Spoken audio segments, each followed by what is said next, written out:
Hey there, it's Dr. Margie Smith with the Micropractice, wanting to talk all about how in a pandemic year, my practice has seen an over 35% growth in the business from this time last year, and how that has happened without me spending any money at all. So it's not as if I hired out some new marketing agency or am doing something else that's cost me extra money. But I've noticed that there are some key things that have contributed to this tremendous practice growth this year. Now, one thing that you all know about me as a micropractice owner is that I really do love the idea of keeping things small and simple. And this year especially, it's been so nice to have a business that's very sustainable. And it's remained that way because of the very low overhead practice model that I have. Now, it's helped not to have to stress about my business, not to have to be concerned that I'm gonna have to close down and that I'm not gonna be able to practice and see patients anymore. Having this small, sustainable, simple model is really an amazing way. And of course, not every person wants to practice this way. Some love the traditional model or love huge practice models, and that's fantastic. That works. You take whatever kind of practice model you want. But regardless of what model you have, I urge you, look at your overhead. What are you spending money on month after month? And is it really necessary? I think we've all taken a really hard new look at our businesses and how we're running things.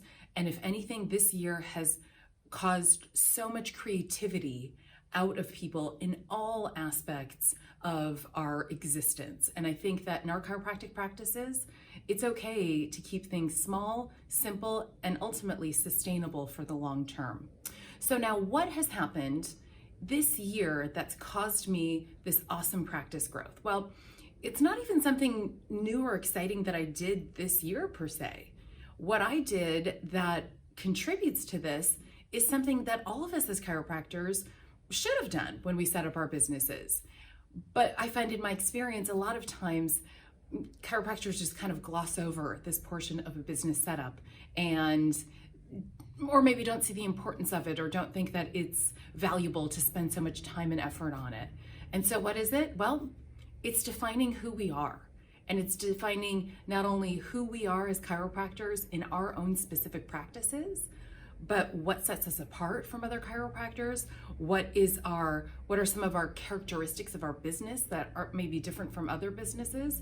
And ultimately, who is our ideal patient?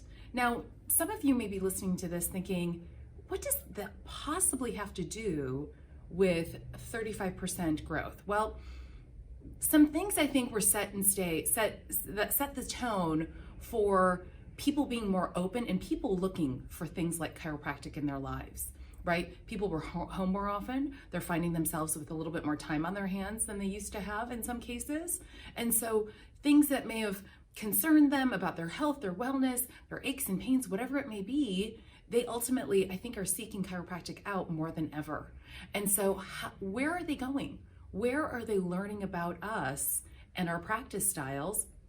They're going online, right? They're going on the World Wide Web to see who we are and who's around and what chiropractor should I go to. They're talking to some of their friends, of course, but for the most part, most people I think now more than ever are looking for us online and looking to see who we are. So because I set my business up from the very beginning with these defining features, who I am as a chiropractor, what are the cases that I love working with, that I know that I get great results with?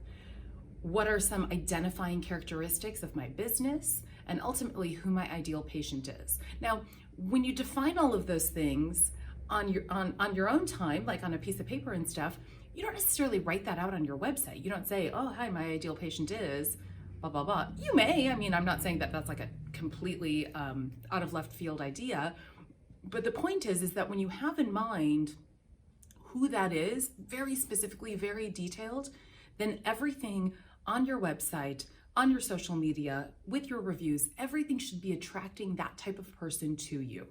And if you do a really great job of making all of the copy, all the wording, all the pictures, the colors and the design and the feel of everything, attract that kind of person, that is who is going to come to you.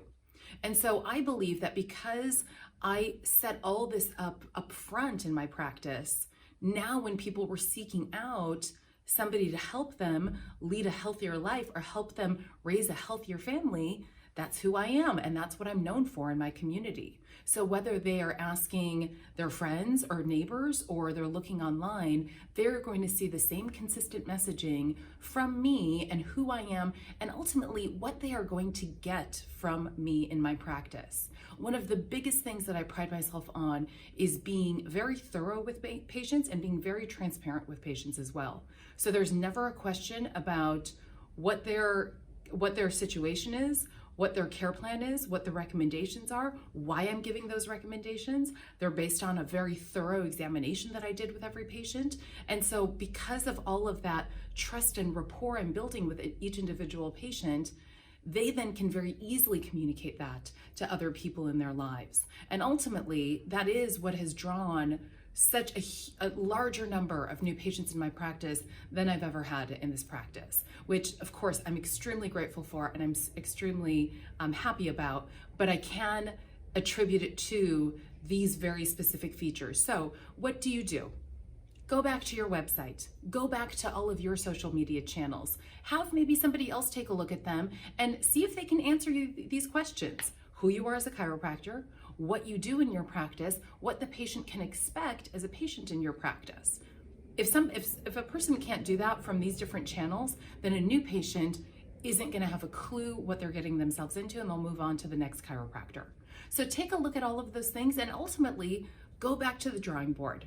Go back and define who your ideal patient is, who you are as a chiropractor, what sets you apart from other chiropractors based on maybe experience, technique, or certifications or specialties, right?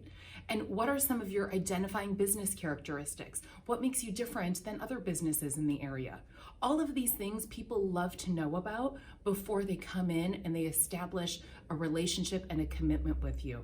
So take a look at those things today, take the steps, make the changes, and you too can see a similar growth year after year after year. This is Dr. Margie Smith with the Micropractice. I will see you all next time. Thanks, bye.